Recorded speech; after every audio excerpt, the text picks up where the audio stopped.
Sa ibang balita, tuloy ang pagbubukas ng ika-28 Kadayawan Festival sa Davao City ngayong araw.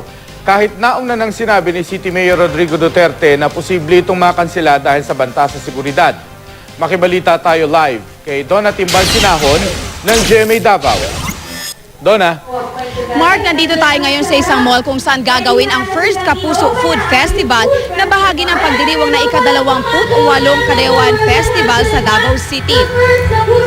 Tuloy na ang pagbubukas ng festival pero yung ibang aktibidad, posible pa rin daw ipagpaliban dahil sa banta sa seguridad.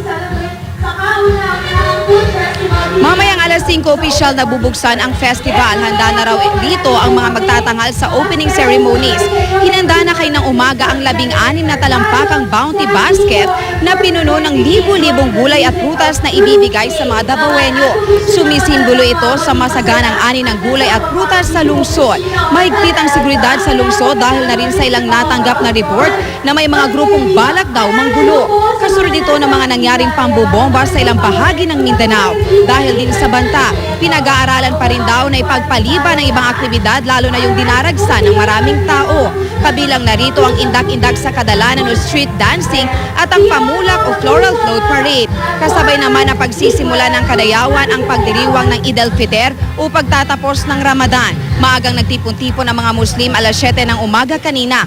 Nagdasal sila at nagsalo-salo. Kinigpitan din ang seguridad sa pagdiriwang na ito ng mga Muslim.